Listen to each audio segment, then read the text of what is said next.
great to be back in North Carolina with so many friends, with Congresswoman Alma Adams and Congressman David Price and Congressman G.K. Butterfield, and your next U.S. Senator, Deborah Ross, and your next Governor, Roy Cooper, and of course, with our President, Barack Obama.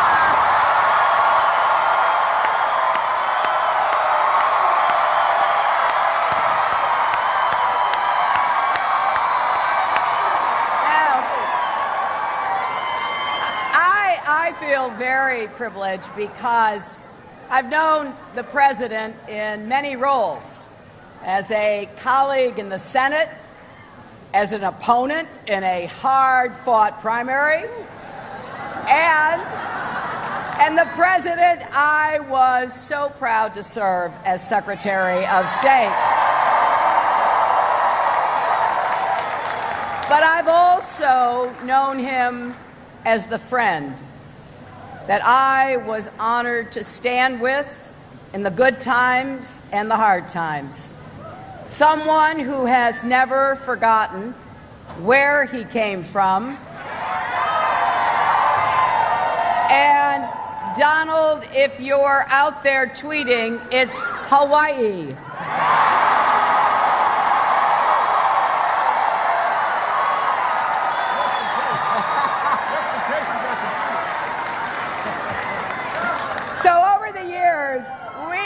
Some memorable experiences together, like storming a secret meeting of foreign leaders at a global climate summit.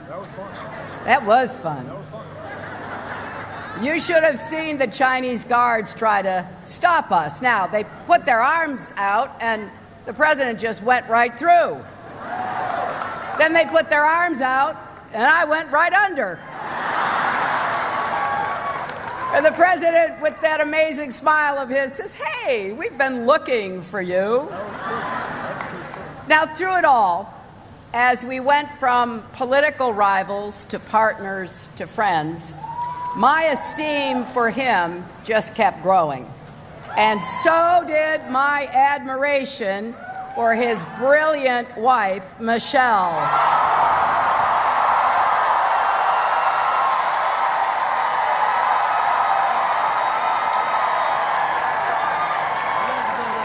Those two amazing daughters that they have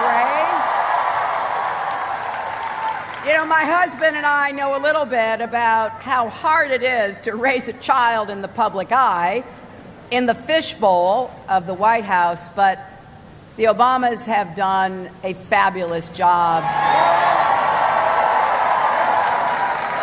Malia, who just graduated from high school and celebrated her 18th birthday yesterday. And Sasha, who has the energy and enthusiasm of a wonderful young woman. Now, I happen to think those two young women may be the most impressive accomplishment of all of our president. And it's one of the many reasons why it means so much to me personally to have the President's support in this campaign. After all, he knows a thing or two about winning elections. Take it from me. And he also knows that despite all the progress we've made under his leadership, and yes, we have, we still have a lot of work to do. President Obama's job, one that he did not ask for but was handed to him, was to save us from a second Great Depression, and that is exactly what he did. Actually, I don't think he gets the credit he deserves for saving our economy. We've We've added 14 million private sector jobs. The auto industry just had its best year ever. 20 million people now have health care. Clean energy production has soared. I could go on, but you get the idea. That is what leadership looks like. So our next president has a different job to do, building on the progress that President Obama has made. We have to continue to take on deep structural challenges that existed long before the Great Recession. We see it here in North Carolina and across the country. Inequality is too high, wages are too low, and it's just too hard to get ahead. We need an economy that works for everyone, not just those at the top.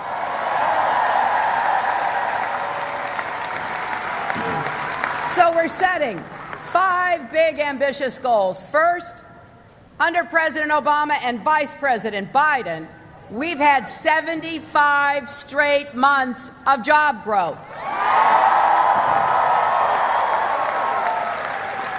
I want us to see 75 more. So in my first 100 days as president, we'll make the biggest investment in new, good-paying jobs since World War II. And when I say good-paying jobs, I mean exactly that. Donald Trump thinks wages are too high. He actually stood on the debate stage and said that. And he wants to get rid of the federal minimum wage altogether. Well, I think anyone who is willing to work hard should be able to find a job that pays well enough to raise a family. So we're going to increase the federal minimum wage and give the middle class a raise. That's good for our families, good for our economy, and boy, is it good for our country. Now, second, we're going to make college debt-free for all.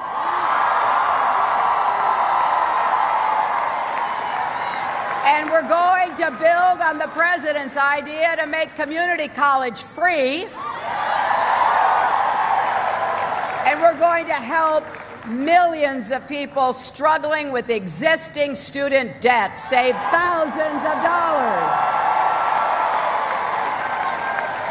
Third, we're going to rewrite the rules and crack down on companies that ship jobs overseas and profits to go with them. Let's reward the companies that share profits with their employees instead. And we're going to defend and strengthen the tough reforms President Obama put in place on the financial industry, not tear them up like Donald Trump says he'll do. We need to make sure that Wall Street can never wreck Main Street again. Fourth, we're going to make sure that Wall Street corporations and the super rich pay their fair share of taxes. It is just plain wrong that a millionaire can pay a lower tax rate than their secretaries, and we're going to stop it. And oh, by the way, we're going to keep asking to see Donald Trump's tax returns.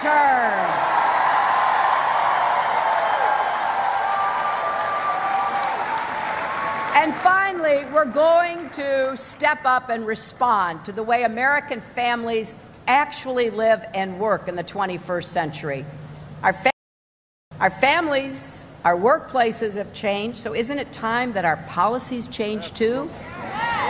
Now, Donald Trump can accuse me of playing the woman card all he wants, but if fighting for equal pay and affordable child care and paid family leave is playing the woman card, then deal me in.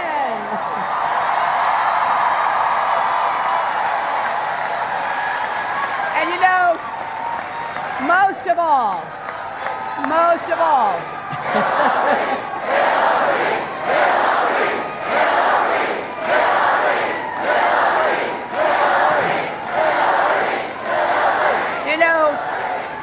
of all, though, we're going to build on the vision for America that President Obama has always championed, a vision for a future where we do great things together, not as red states and blue states, but as the United States.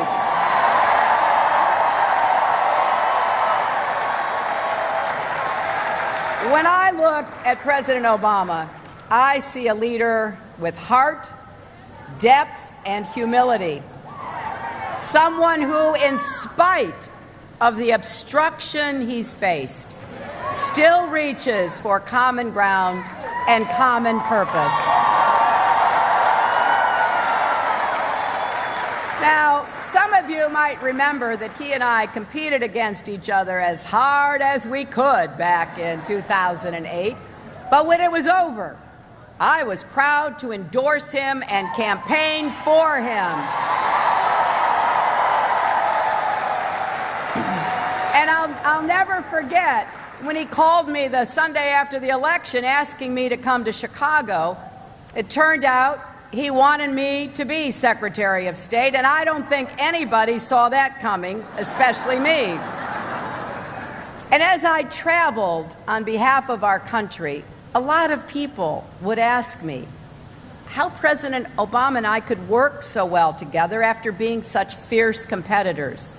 In some places, you know, the person who loses an election gets exiled or executed, not asked to be Secretary of State. But President Obama asked me to serve, and I accepted. You know why? We both love our country.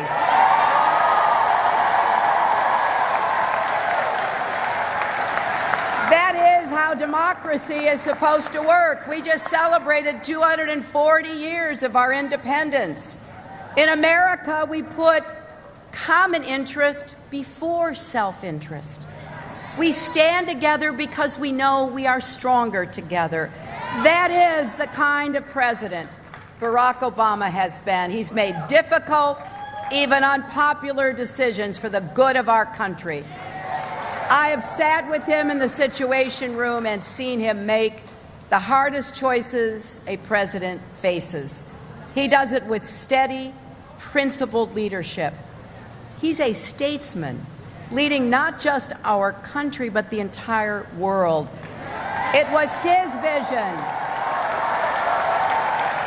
It was his vision and diplomacy that secured a historic global agreement on climate change, put a lid on Iran's nuclear program, opened up Cuba, and rallied the world to curb the spread of nuclear weapons. I saw him go toe-to-toe with the toughest foreign leaders and to give the order to go after Osama bin Laden. This, my friends, is a president who knows how to keep us safe and strong. Compare that to Donald Trump. Can you imagine him sitting in the Oval Office the next time America faces a crisis? The world hangs on every word our president says, and Donald Trump is simply unqualified and temperamentally unfit to be our president and commander-in-chief. So here in North Carolina, this election is our chance to say our country is better than this. In America, we don't tear each other down, we lift each other up. We build bridges, not walls.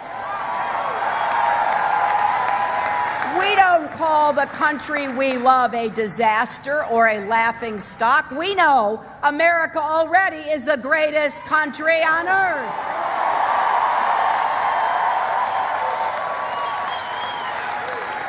Just think about those early patriots who met in Philadelphia that hot summer of 1776.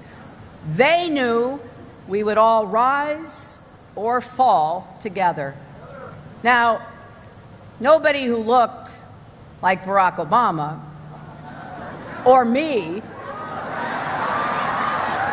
would have been included back then, but we're here today because the story of America is the story of hard-fought, hard-won progress.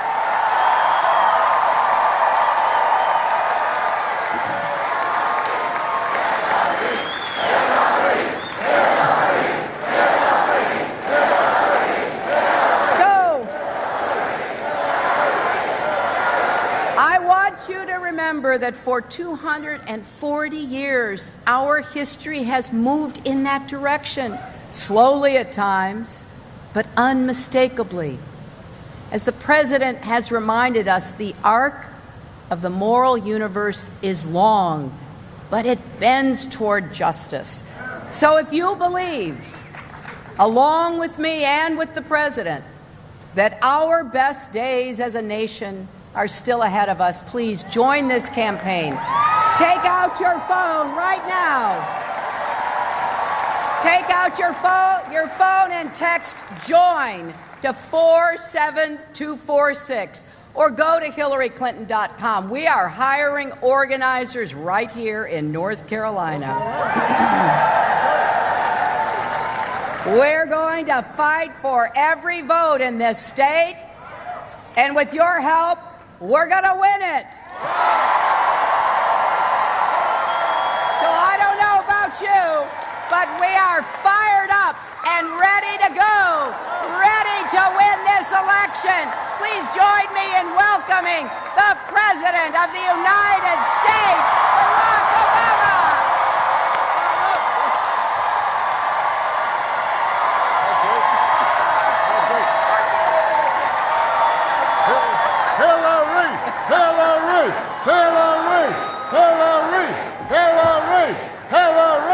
Hillary!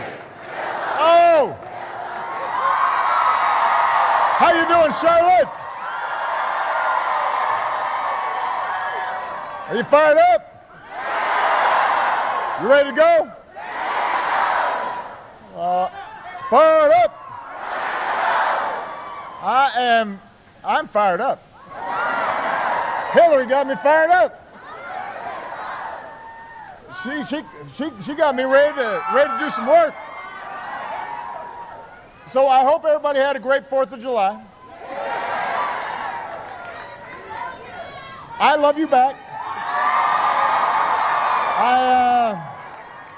Now, first of all, let me just say, I like any excuse to come to North Carolina. I just like North Carolina. I love the people of North Carolina. When we used to campaign here, I used to say, even the people who aren't voting for me are nice. You know, that's not true everywhere. So you got great people here, and then you got great food. North Carolina's got some food. In fact, I will find some place to stop and get some food before I head back to D.C. I know y'all have recommendations. And no, I can't go to your house to get the food, although I'm sure you're an excellent cook. And then you've got great basketball. You've got great basketball. We all know that. We all know that. But I'm not going to get in between all the Tar Heel and Wolfpack and, you know, yeah, Blue Devils. Deacons. I'm not going to get in. I'm not going to get in all that. You just have great basketball in North Carolina. So I love an excuse to come to North Carolina. But I'm here for a simple reason. I'm glad to see our outstanding congressional delegation. You are lucky to have them. I'm glad you've got an outstanding candidate for the Senate and an outstanding candidate for governor. And I'm going to be working for them too. But I'm here today because I believe in Hillary Clinton. And I want you to help elect her to be the next president of the United States of America. That's why I'm here.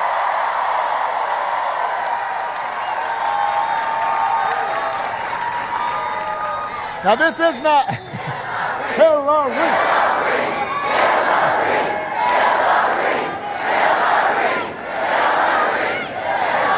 Now, as Hillary mentioned, this is not the first time we campaigned together. We went up to New Hampshire after our primary in 2008. We went to Unity, New Hampshire, just in case people missed the point. That was the name of the town, Unity, New Hampshire. And we had gone through what was one of the longest, toughest primaries in history. And primaries are always tough because you're arguing with your friends instead of the folks you disagree with. Sometimes you got to find things to disagree about, even though you don't really disagree. So we were crisscrossing towns from New Hampshire to Nevada. And as much as I had admired her when we served together in the Senate, I came away from that primary admiring her even more. Because during that year and a half, I had had a chance to see up close just how smart she was and just how prepared she was. Especially since I had to debate her a couple dozen times. And let's be clear, she beat me like in the first. Now, you don't have to rub it in. You don't have to rub it in now. You know, she beat me, you know, at least the first half, and then I just barely could play her to a draw. I always had to be on my game because she knew every fact, and she knew every detail. And then during those 18 months, I saw the passion that she feels for anybody who's experienced injustice, anybody who's faced discrimination, anybody who does everything right and still can't seem to get a fair shot, whether it was workers who had lost their jobs or kids unable to afford college. And you could tell it was personal to her because she had seen struggles in her own life. She had known challenges in her own life, and she could identify and empathize with people who were doing the right thing and wanted to make sure that they got a fair shake. And then during the primaries, again and again, I saw how even when things didn't go her way, she'd just stand up straighter and come back stronger. She didn't give up. She didn't pout. She just kept on going. She was the Energizer Bunny. She just kept on. And the bottom line is, she had to do everything I had to do, but she was like Ginger Rogers. She had to do it backwards in heels.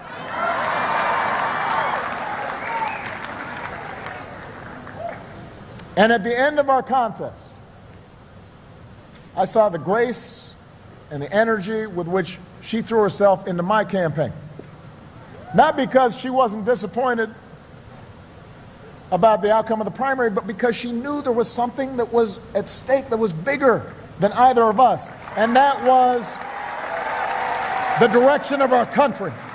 And how are we going to make sure that all the people who are counting on us could see a better life? So we may have gone toe to toe from coast to coast, but we stood shoulder to shoulder for the ideals that we share. So maybe Hillary was surprised, but I wasn't surprised when I asked Hillary to represent our interests and our values around the world as America's Secretary of State. I knew she would do a great job. I knew she would perform. I knew the regard in which she was held in capitals all around the world. I knew that the minute she took that job, there was a stature and a seriousness that would immediately mend some of the challenges that we had had around the world during that time. Now let me tell you, North Carolina, my faith in Hillary Clinton has always been rewarded. I have had a front row seat to her judgment and her toughness and her commitment to diplomacy. And I witnessed it in the Situation Room, where she argued in favor of the mission to get bin Laden. I saw how as a former senator from New York, She knew, she understood, because she had seen it, she had witnessed it, what this would mean for the thousands who had lost loved ones when the Twin Towers fell. I've benefited from her savvy and her skill in foreign capitals, where her pursuit of diplomacy led to new partnerships, opened up new nations to democracy, helped to reduce the nuclear threat. We've all witnessed the work she's done to advance the lives of women and girls around the globe. She has been working on this since she was a young woman, working at the Children's Defense Fund. She's not late to the game to this. She's been going door to door to make sure kids got a fair share, making sure kids with disabilities could get a quality education. She's been fighting those fights, and she's got the scars to prove it.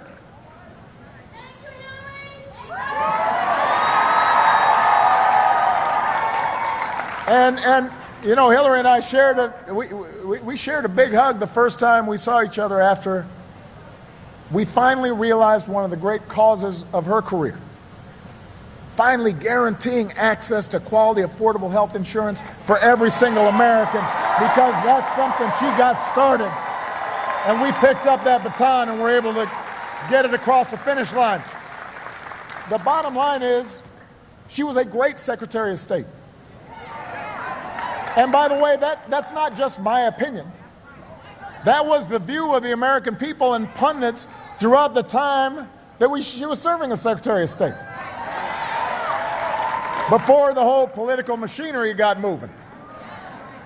You remember that? It wasn't that long ago. It's funny how that happens.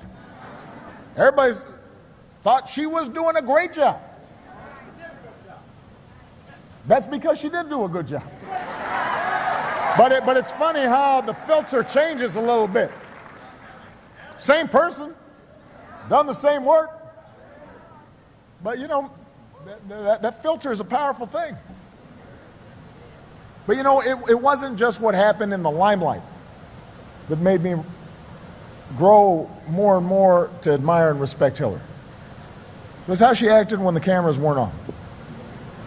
It was knowing how she did her homework. It was knowing how many miles she put in traveling to make sure that America was effectively represented in corners of the globe that people don't even know about. There wasn't any political points to be had, but she knew that it was important. I saw how she treated everybody with respect, even the folks who aren't, quote unquote, important. That's how you judge somebody. Is how do they treat somebody when the cameras are off and they can't do anything for you? Do you still treat them right? Do you still treat them with respect? Do you still listen to them? Are you still fighting for them?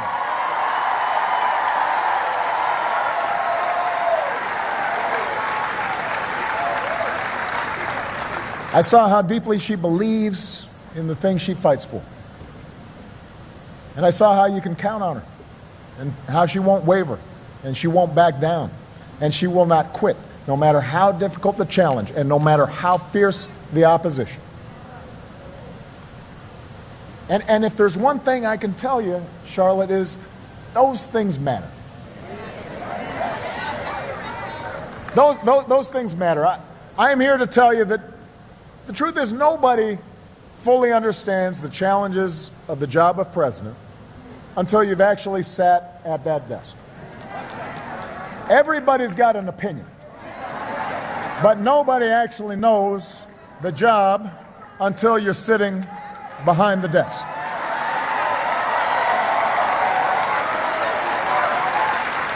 Everybody can tweet, but nobody actually knows what it takes to do the job until you sat behind the desk.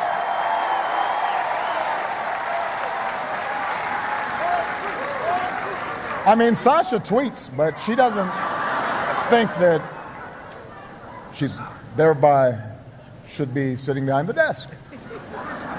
So you can't fully understand what it means to make life and death decisions until you've done it.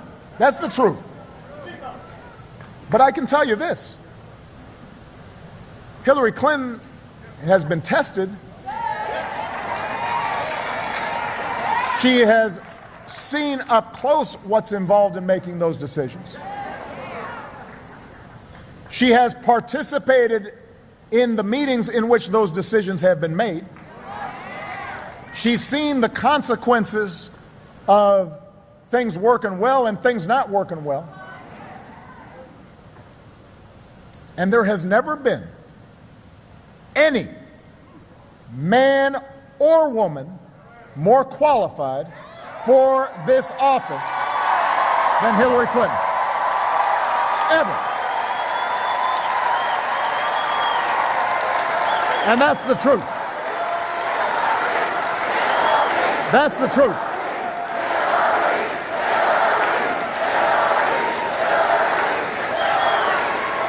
So the bottom line is, I know Hillary can do the job. And that's why I am so proud, North Carolina, to endorse Hillary Clinton as the next president of the United States.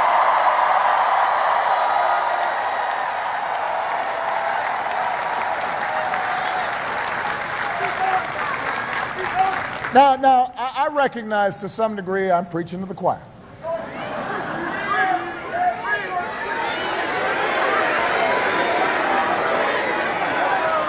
I know I probably don't need to tell anybody here why we need Hillary's steadiness and her level-headedness and her brilliance and her temperament right now. Right now. Because we've been through some tumultuous times in this new century. And we continue to face all kinds of challenges and change in the years ahead. And in this November, in this election, you are going to have a very clear choice to make between two fundamentally different visions of where America should go. And this isn't even really a choice between left and right or Democrat or Republican. This is a choice between whether we are going to cling to some imaginary past or whether we're going to reach for the future. This is about whether we have an America that works for everybody or just a few people. And Hillary is not somebody who fears the future. She believes that it is ours to shape the same way it's always been. Hillary understands that we make our own destiny as long as we're together, as long as we think of ourselves not as just a collection of individuals or a collection of interest groups or a collection of states, but as a United States of America. She knows that. She knows that when it comes to our economy. Because she knows our economy works best not when it only benefits a few at the top, but when everybody's got a fair shot at success. As Hillary mentioned, look, when I came in office, things were not in very good shape, you will recall. We were losing 800,000 jobs a month, pursuing, by the way, the same proposals that the Republicans are still peddling. And over the past 6 years, our businesses have created more than 14 million new jobs. We cut the unemployment rate in half. Manufacturing jobs have grown for the first time since another President Clinton was in office.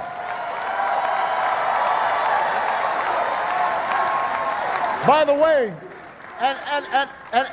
and by the way, because they're always talking about us being these spendthrift Democrats, I just want to point out, we cut our deficit by nearly 75%. They didn't. They did not. Wages for families are finally starting to rise again. But we've got so much more work to do. Because in the 21st century, we're not going to help families. We're not going to create jobs just by pretending that we can turn back the clock and women are going to somehow not be in the workforce anymore. And, people of color suddenly are not going to be competing and wanting a better future for their kids. We're not going to suddenly ignore all the progress that's been made over the last 30 years. We're not going to build walls around America or put technology back in the box. We're not going to reverse hard-won rights for women or minorities or Americans with disabilities to fully participate in the workforce. We're not going to do that. If we're going to give working families, all families, a chance to succeed, we've got to make sure they can afford child care.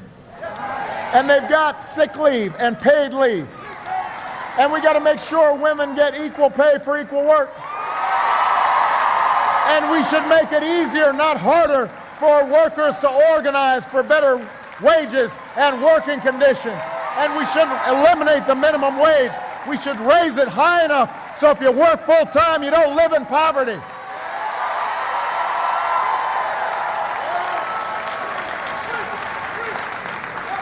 Each of these policies, the policies Hillary mentioned, would help working families feel more secure in today's economy. She's actually got a plan. It's actually paid for. You can actually look at it.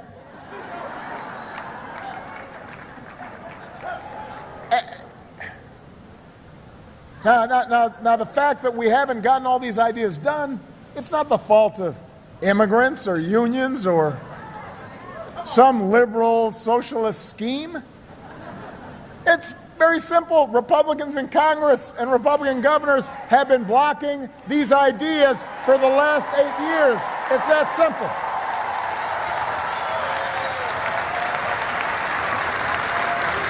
So look, I just want to be clear. Not everybody votes on the economy. I understand. There are other issues.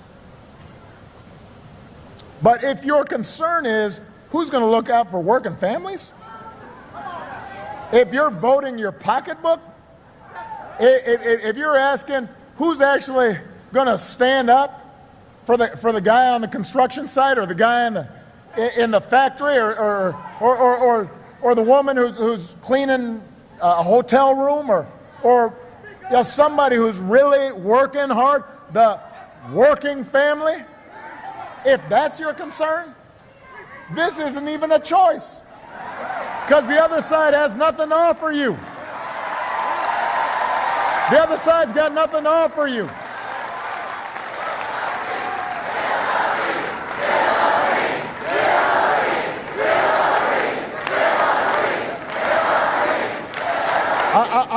I'm going a little off script here, but I just want to repeat this.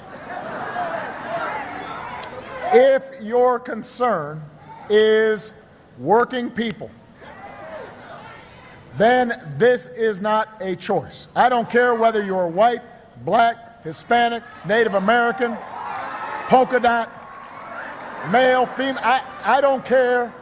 If what you care is who's going to be fighting for ordinary folks who are fighting for a better life for themselves and their children, then I don't know how you vote for the guy who's against the minimum wage, against unions, against making sure that everybody gets a fair shot, against legislation for equal pay, against sick leave and family leave, against all the things that working families care about. So if you're voting for the other team, it's not because of the economy. You got to be clear about that.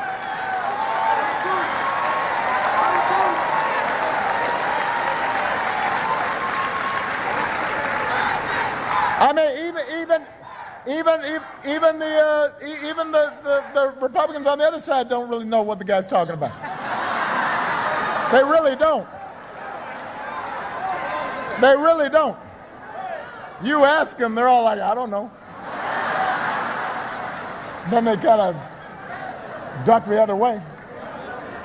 Am I joking? No. So you can choose a path that divides us with harsh rhetoric and pits working people against each other, all the while pushing policies that will just help folks at the top do even better. But that's not helping working families. Or we can transform our politics so they're responsive to working families, so that all people of all races and all backgrounds get a higher wage, and all folks get quality health care and a decent retirement, and all children in this country get a better education that lets them dream bigger than their circumstances. That's what Hillary Clinton believes, and that's why I'm supporting her for President of the United States, and that's why you should too.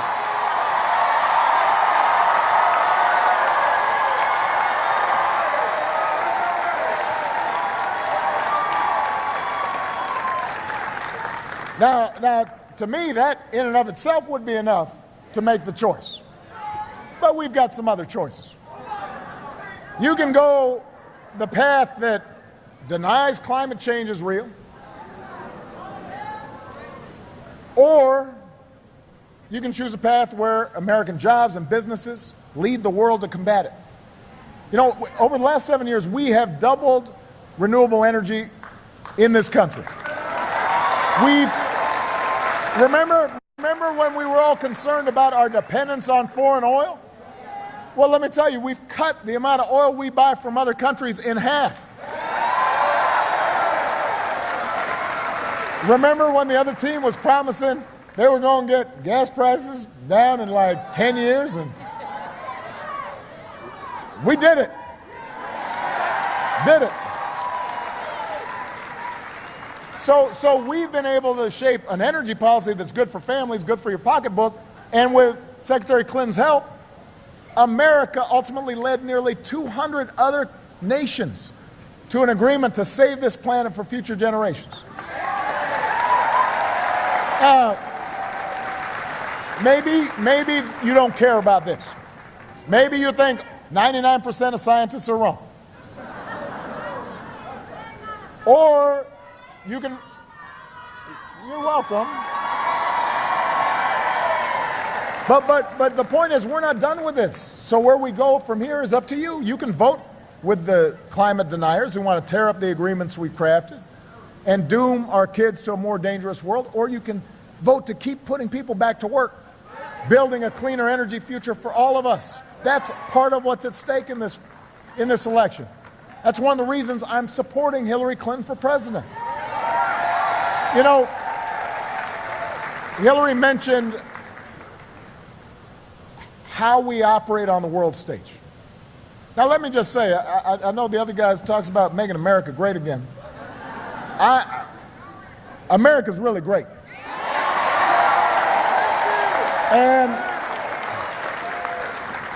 And just the other day, somebody was writing about, wow, when you look at the surveys in the world, turns out that when Obama came in office, the world didn't think we were that great. But now they think we're the greatest. They think we're the strongest. They think we're the best positioned. We were in a hole before I came into office, but right now the rest of the world thinks we're pretty darn great. And by the way, you can look that up. That's a fact. That's not like just something I just made up and tweeted. So, you know, there are actually like surveys done. They poll people so you actually know what people think. You don't just assert it. And it turns out that's what they think. You can look it up. Part of the reason that is because we had an outstanding Secretary of State. Part of the reason is that Hillary understood and continues to understand that just a bunch of tough talk doesn't replace the hard work of diplomacy. A bunch of phony bluster doesn't keep us safe. And she understands we can't retreat from a world that needs American leadership. That's why she offers a smarter approach that uses every element of American power to protect our people and to protect our allies. She is and will be a stateswoman who makes us proud around the world.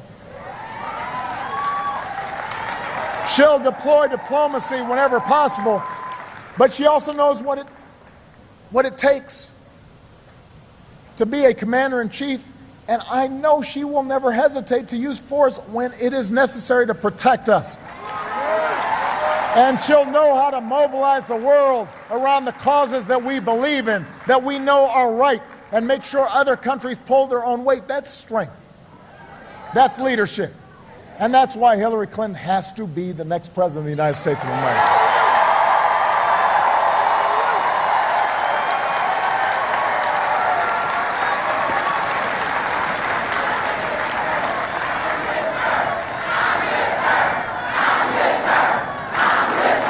I'm with her.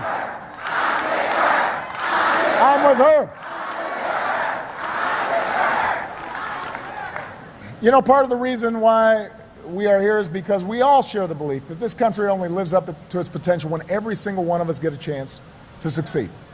Black, white, Latino, Asian, Native American, young, old, rich, poor, Turkish American, gay, straight, male, female, all of us matter. All of us share the same creed. All of us pledge allegiance to the same flag. That doesn't mean we have to agree on everything. We all have different ideas and beliefs, and that's part of what makes America great. But I agree with Hillary that our democracy works best when there are basic bonds of trust between us, when we recognize that every voice matters. And the people who disagree with us most strongly love our country just as much as we do. You've never heard Hillary Clinton demonize other people. You haven't heard her not be willing to engage in folks even when they disagree with her. You ask about folks in the Senate who were on the other side, they liked working with her. Even though some of them had done everything they could to tear her down. When she was First Lady, she still worked with them. And that brand of leadership is how we're going to get things done. That's how we can protect more of our kids from gun violence. After Newtown, the other side blocked any new gun safety reforms. After Orlando, they blocked any new gun safety reforms. They're not listening to 90% of the American people, Democrats and Republicans, who support background checks and making sure somebody who's on a no-fly list can't actually go out and purchase an automatic rifle. Hillary knows how to build coalitions.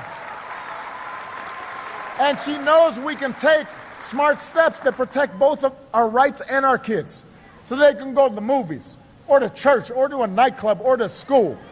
And if you believe that too, then there's no choice here. You've got to vote for Hillary Clinton.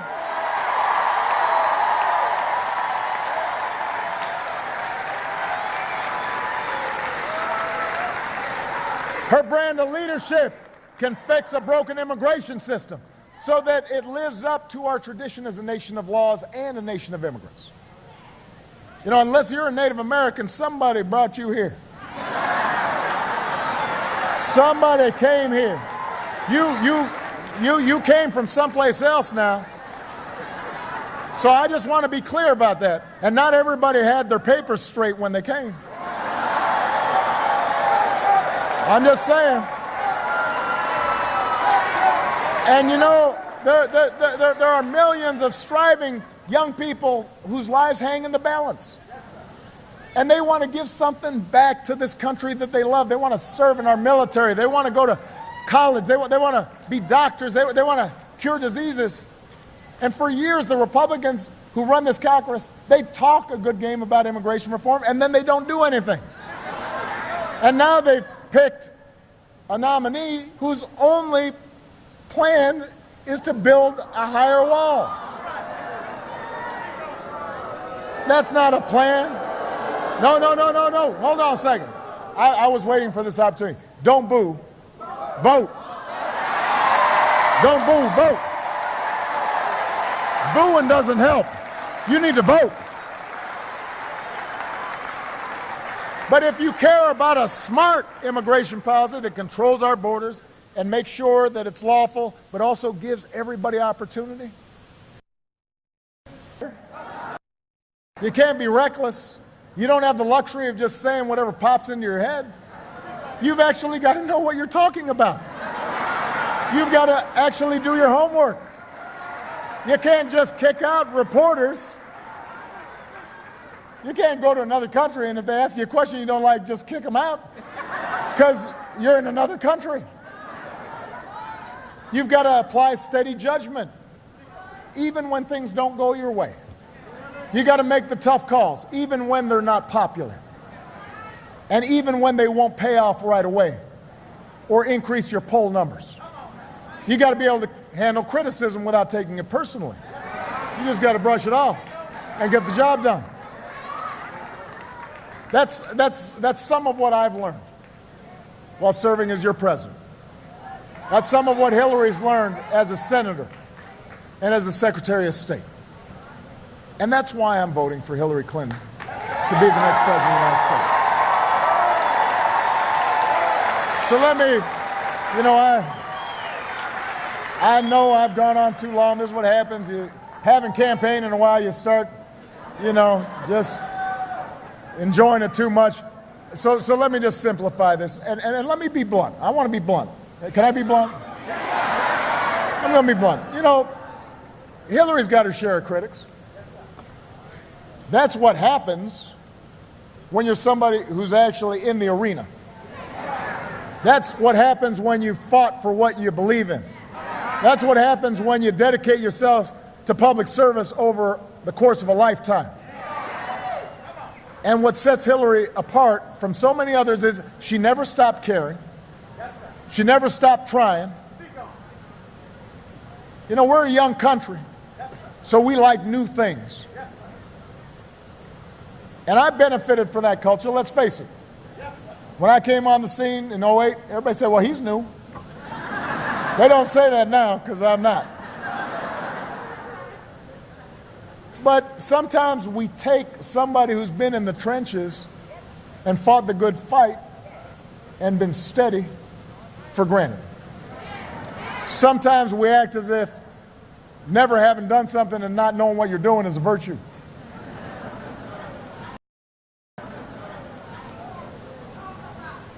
We don't do that, by the way, for airline pilots. We don't do that for surgeons. But somehow we think President of the United States, yeah, let's just get, I don't know, who's that guy? Come on.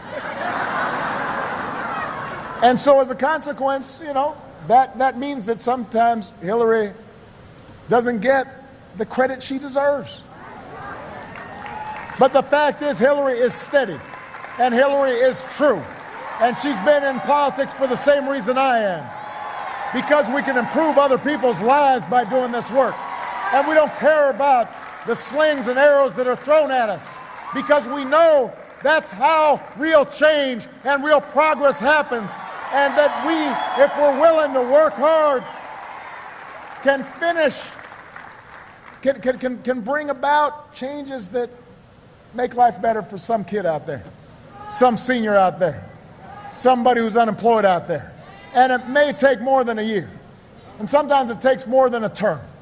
And sometimes it takes more than one presidency or even one generation. And yeah, that's old-fashioned. I think she'll fess up to that.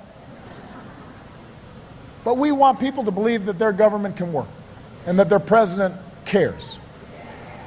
And that every child in this country should have the same chance that this country gave us.